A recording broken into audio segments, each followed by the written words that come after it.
For more on what that revolution means to Iranians today, we're joined by Kangarlou. She is a journalist and author on Middle Eastern affairs. Thanks so much for speaking to us, Tara. Let's look at women, if we can, and what this 40-year anniversary has meant to them. From the West, you know, Iran often looks even extremely repressive toward women. But inside Iran, how much do women support the revolution and its ideals?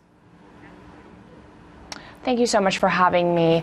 Of course, first of all, the message of the revolution, the ideological message of the revolution does not resonate with the majority of Iranian people. So you have a country with over 80 million in population, with a population that's vibrant, vivacious, and very keen on belonging to the international community. With regards to women, I have to say that women make up the majority of students entering university. 60%.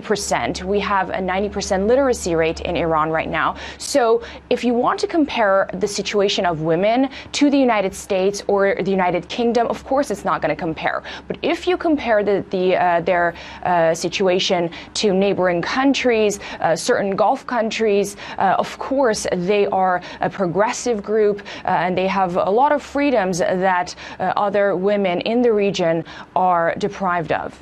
That's very true, and that's what's particularly fascinating about the Iranian Revolution, in that it is conservative in nature, but still, relative to Gulf neighbors, very liberal in respects towards women's rights, ironically. But let me ask you this, what about the humanitarian situation in the country? I mean, the economy is struggling for a number of reasons, some from within Iran, others imposed from the outside. How much is daily life a struggle in Iran today for the average citizen?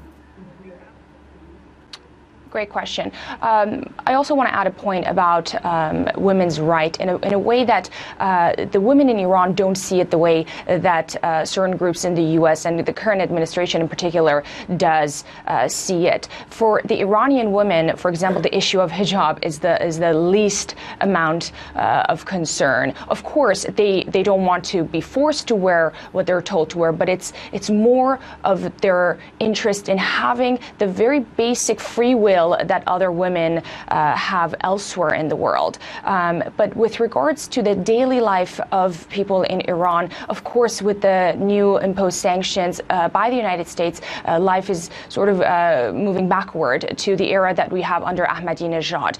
But what's very important right now is that you have an environment where Iranians, everyday Iranians, who are often pro-America, pro-West, are becoming resentful towards the United States. These are the allies of U.S. These people are modern people, educated people who want to belong to the rest of the world. But what the United States is doing in imposing sanctions is essentially creating resentment toward a group of supporters that they have among the Iranian population. And that's very dangerous for the United States.